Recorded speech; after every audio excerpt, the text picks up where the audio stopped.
आज आपल्याला ट्रान्सफॉर्मर याविषयी माहिती मिळवायची आहे. Alternating voltage can be raise or lows as per requirement in the different stages in electric network such as a generator, transmission, distributor and utilization. This is possible with a static device is called a transformer.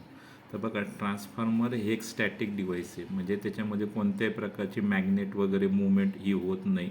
आणि यामध्ये काय होतं, alternating voltage म्हणजे जे ए C voltage आहे they can be rise, म्हणजे ते आपल्याला वाढवता येतं, किंवा लोवर्ड म्हणजे कमी करता येतं ॲज पर रिक्वायरमेंट, ज्या पद्धतीने आपली गरज असेल त्या पद्धतीने. बट सेम फ्रिक्वेन्सी म्हणजे फ्रिक्वेन्सी आपण त्याची तेच ठेवतो at different stages of electrical network. Electric नेटवर्कच्या वेगवेगळ्या ठिकाणी तुम्हाला म्हणजे जर व्होल्टेज वाढवायचं असेल किंवा कमी करायचं असेल तर ते करण्यासाठी जे एक स्टॅटिक डिव्हाइस आहे, जे याच्यामध्ये कोणत्याही प्रकारची मॅग्नेट कॉईल वगैरेची मुवमेंट होत नाही, म्हणून याला स्टॅटिक डिव्हाइस म्हटलेलं आहे. त्यालाच आपण काय म्हटलेलं आहे, ट्रान्सफॉर्मर. मग हे जनरेटरमध्ये ट्रान्समिशन, डिस्ट्रीब्युशन यामध्ये याचा यूज होतो. Thus the transformer is use to increase or decrease the voltage as per requirement, म्हणजे ज्या पद्धतीने आपले रिक्वायरमेंट असेल त्या पद्धतीने ते जे व्होल्टेज आहे ते इन्क्रीज किंवा डिक्रीज करते. या इथे एक आपल्याला त्यांनी सहज एक दाखवलेलं आहे. त्या ट्रान्सफॉर्मरमध्ये बघा ही वाइंडिंग असते, या वाइंडिंगला आपण प्रायमरी वाइंडिंग म्हणतो, इथे आपण सेकंडरी वाइंडिंग म्हणतो. Transmission over a long distance हे जनरेशन स्टेशन आहे, तर यामधून 440 किलो वोल्ट हे लॉंग डिस्टन्स कवर झालेलं आहे. नंतर पुन्हा या इथं एक ट्रान्सफॉर्मर टाकलेलं आहे आणि पुन्हा याने 440 वोल्टचं 11 K V volt for distribution यामध्ये त्याने काय केलेलं आहे, कन्व्हर्शन केलेलं आहे. आता याचं जर वर्किंग प्रिन्सिपल बघितलं आपण ट्रान्सफॉर्मरचं तर अतिशय महत्त्वाचं बघा. The transformer works on the principle of mutual induction which states that when two coils are inductively coupled and if current in one coil is changed uniformly then an EMF get induced in the other coil. आता आपण 12thला किंवा 10thला Faraday's second law हा बघितला होता. आता यामध्ये काय केलं जातं, तर यामध्ये बघा हा एक कोर आहे आणि ह्या कोरवर आपण इथे एक वाइंडिंग केलेली आहे, याला आपण N1 म्हणजे याला प्रायमरी वाइंडिंग म्हटलेलं आहे बघा इथं, आणि या इथं जी आहे ती सेकंडरी वाइंडिंग म्हटलेली आहे. तर प्रायमरी वाइंडिंगला आपण AC सप्लाय दिलेला आहे. तर बघा हा AC supply as it is अशा पद्धतीने होतो. आता ह्या AC सप्लाय ज्यावेळेस ह्या वाइंडिंगमधून मूव्ह होतो त्यावेळेस इथं काय होतं, एक मॅग्नेटिक फ्लक्स तयार होतं आणि हे मॅग्नेटिक फ्लक्स या कोरमध्ये प्रोड्यूस होतं आणि ह्याच कोरमध्ये एक सेकंडरी वाइंडिंग आहे ज्याला आपण N2 वाइंडिंग म्हटले, सेकंडरी वाइंडिंग म्हणतो. आणि ह्यामध्ये ही जी सेकंडरी वाइंडिंग आहे हिच्यामध्ये EMF प्रोड्यूस होतो, मॅग्नेटिक मोटिव्ह फोर्स ह्यामध्ये MMF. तर हा एक EMF प्रोड्यूस होतो आणि या पद्धतीने आपल्याला एक तर सेकंडरी फॉर्ममध्ये एक तर आपल्याला व्होल्टेज इन्क्रीज करता येतं किंवा डिक्रीज करता येतं. या इथे बघा इथं जे करंट किंवा व्होल्टेज हे काय झालेलं आहे, इन्क्रीज झालेलं आहे. हा स्टेप अप ट्रान्सफॉर्मर आहे असं आपल्याला सांगते. यामध्ये बघा मागच्या डायग्राममध्ये बघितलं N1 ज्याला आपण प्रायमरी वाइंडिंग म्हटलेलं किंवा इथं या डायग्राममध्ये सुद्धा म्हटलेलं आहे बघा. नंतर N2 ही सेकंडरी वाइंडिंग म्हटलेलं आहे. हां, N1 means number of turns, N2 means number of turns in secondary winding. हा एक मुद्दा फार महत्त्वाचा आहे बघा. As the flux is alternating, बघा हे जे अल्टरनेटिंग करंट दिलेलं आहे यामुळे या कॉईलमध्ये निर्माण झालेले जे फ्लक्स आहे, according to Faraday's laws of electromagnetic induction mutually induced EMF get develop in the secondary winding. ह्या EMFमुळे इलेक्ट्रोमॅग्नेटिक इंडक्शनमुळे mutually induced EMF is generated on secondary winding. ह्या सेकंडरी वाइंडिंगवर एक म्युच्युअली इंड्युस्ड EMF म्हणजे तयार होतं. P is a primary winding while S is a secondary winding. The two parallel lines in between two windings represent the common magnetic core. याच्यामध्ये बघा 2 parallel lines दिलेला आहे, याचाच अर्थ याला आपण इथे काय म्हटलेलं आहे, कोर म्हटलेलं आहे, मॅग्नेटिक कोर असेल.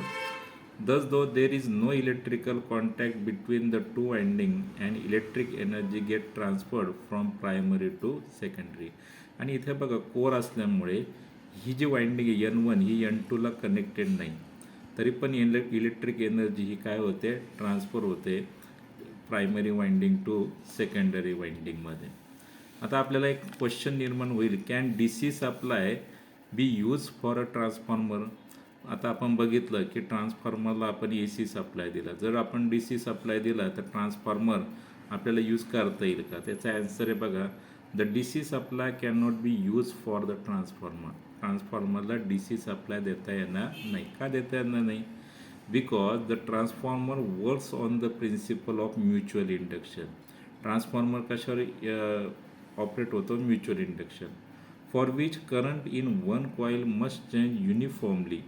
If DC supply is given, the current will not change due to constant supply and transformer will not work. आता एक इमेजिन करा की ही जी प्रायमरी कॉईल आहे बघा, ही प्रायमरी कॉईल आहे, हिला जर DC सप्लाय दिला तर DC is a constant current.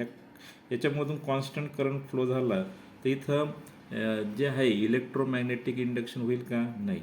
मग इलेक्ट्रोमॅग्नेटिक इंडक्शन ह्या N2वर प्रोड्यूस होणार नाही, त्यामुळे N2मधून कोणताही व्होल्टेज किंवा करंट फ्लो होणार नाही.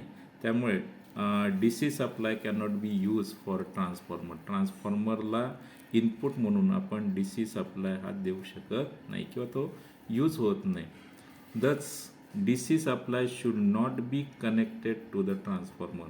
त्यामुळे ट्रान्सफॉर्मरला आपण DC सप्लाय कनेक्ट करत नाही. नेक्स्ट पॉईंट घ्यायचा आपल्याला, पार्ट्स ऑफ अ ट्रान्सफॉर्मर. ट्रान्सफॉर्मरचे आपल्याला पार्ट्स बघायचे. सर्वात पहिला पार्ट येतो म्हणजे कोर. आता कोर म्हणजे काय? It is made up of high grade silicon steel lamination as it a function is to carry the flux produce by the winding. आता वाइंडिंग करण्यासाठी एक सिलिकॉन स्टीलचा एक घेतला जातो, त्याला काय म्हटलं जातं आहे?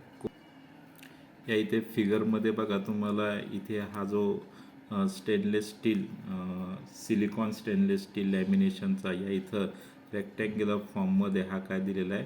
कोर दिलेला आहे. नंतर कोर हा असा व्हर्टिकल असतो आणि हॉरिझॉन्टल जो असतो त्याला आपण योक म्हणतो. सॉरी, याला कोर म्हटलेलं आहे.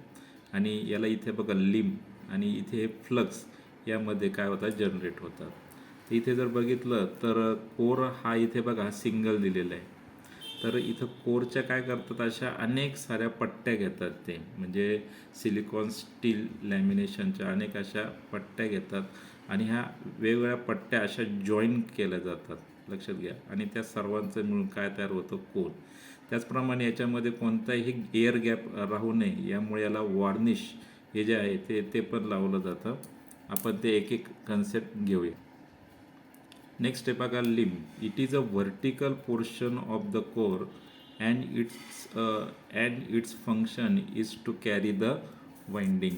बघा कोरचा जो व्हर्टिकल फंक्शन आहे बघा, हा कोर आहे आणि ह्या कोरचा हा जो व्हर्टिकल फंक्शन आहे याला आपण काय म्हटलेलं आहे? लिम्स असं म्हटलेलं आहे. नेक्स्ट आहे बघा योक. योक काय सांगतो?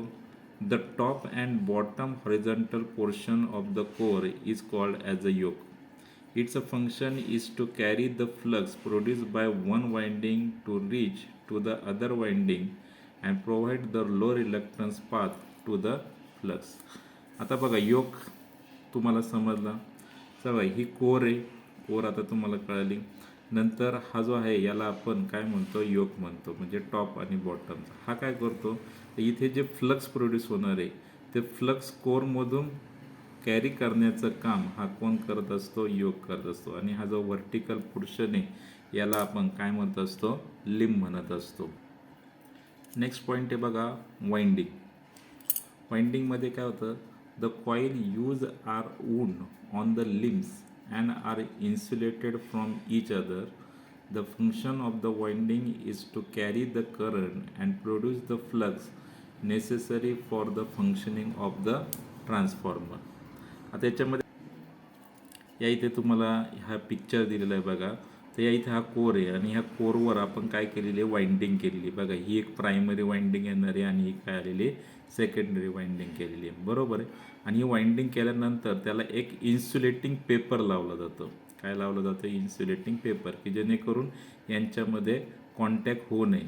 परंतु याच्यामधला जो EMF आहे हा प्रायमरी कॉईलचा हा सेकंडरी कॉईलवर काय होत असतो, इंड्यूस होत असतो. तर अशा पद्धतीने याच्यामध्ये आपल्याला ही कॉईल ही दिलेली आहे बघा.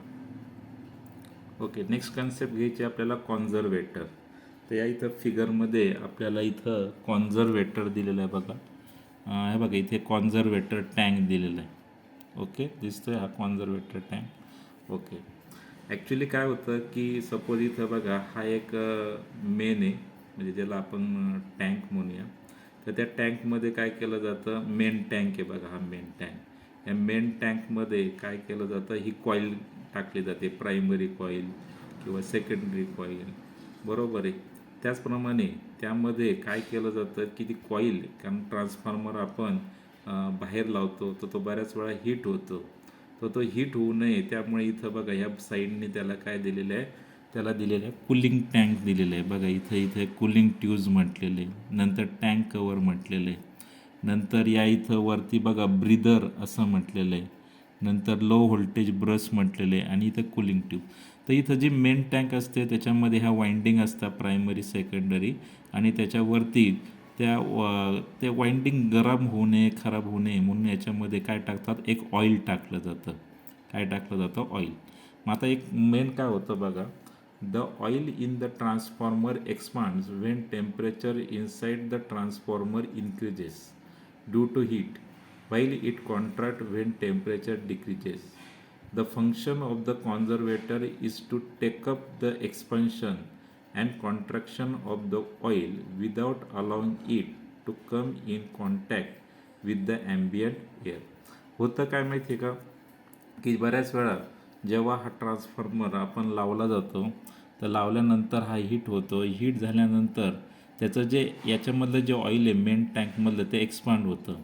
एक्सपांड झाल्यानंतर ते बऱ्याच वेळा कधी कधी हीट होऊन उकळतं सुद्धा, इतकं होतं. तर मग ते ह्या ज्या कूलिंग ट्यूब्स आहे ह्या कूलिंग ट्यूब्समध्ये जातं, की जेणेकरून त्याला काय लागते, एअर लागते. त्यामुळे तिथं ते एक्सपांड होतं आणि परत कूलिंग ट्यूब्समध्ये ते काय होतं, कूल होतं. आणि कधीकधी हे जे ऑइल आहे हे असं वरच्या बाजूला जातं. हा एक कॉन्झर्वेटर टँक, याच्यामध्ये सुद्धा थोड्याफार प्रमाणामध्ये काय असतं, ऑइल असतं.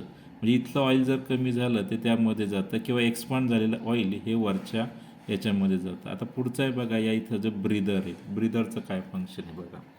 Smaller transformer are not fully filled with oil and some space remains between oil level and tank. The tank is connected to atmosphere by vent pipe. When oil expand, air goes out, while when oil contracts, the air is taken in. The breather is a device which extracts the moisture from the air when the air is taken in and does not allow oil to come in contact with the moisture. So होतं काय माहिती आहे का, की बऱ्याच वेळा हे जे टँक असतात हे आपण उन्हामध्ये किंवा बाहेर असतात, तर कधी कधी ह्या ऑइलचा आणि जर मॉइश्चरचा जर कॉन्टॅक्ट आला तर ते ऑइल खराब होतं. त्यामुळे हा जो ब्रीदर आहे हा ब्रीदर काय करतो, हा breather is a device which extract the moisture from the air when the air is taken and does not allow oil to come in contact with the moisture. तर तो ऑइलचं आणि त्या मॉइश्चरचं कॉन्टॅक्ट करून देत नाही. तर अशा पद्धतीने बघा इथं वेगवेगळे टाईप्स किंवा वेगवेगळे आपण म्हणतो की यामध्ये प्रकार आहे. नंतर त्यामध्ये एक म्युच्युअल्स रिले पण आहे, की जो जर ट्रान्सफॉर्मर खूप हीट झाला तो त्याला तो काय करतो, म्हणजे कटआउट करण्याचं काम करत असतो. पुढचा एक शॉर्ट पॉईंट आहे जो फारसा विचारला जात नाही, वाइंडिंग ऑफ ट्रान्सफॉर्मर. यामध्ये सिलेंड्रिकल कॉन्सेंट्रिक कॉईल, म्हणजे या पद्धतीने ही कॉन्सेंट्रिक कॉईलमध्ये ही वाइंडिंग केली जाते. यामध्ये HV जे आहे दॅट इज हाय व्होल्टेज आणि LV जे आहे लो व्होल्टेज. पुन्हा LV HV या पद्धतीने एक सिलेंड्रिकल फॉर्ममध्ये ही वाइंडिंग केली जाते. आणि दुसरी जी आहे ती म्हणजे इथं दिलेले बघा सँडविच कॉईल. सँडविच कॉईल म्हणजे जे हॉरिझॉन्टली आपण करतो त्या पद्धतीने. तर हा जो HV म्हणजे हाय व्होल्टेजची जी कॉईल आहे ती 2 लो व्होल्टेजच्या कॉईलमध्ये ठेवली जाते. अशा पद्धतीने हे वाइंडिंग ऑफ ट्रान्सफॉर्मर आहे. बाकी आपण पुढच्या लेक्चरला घेणार आहोत ते म्हणजे types of single phase transformer.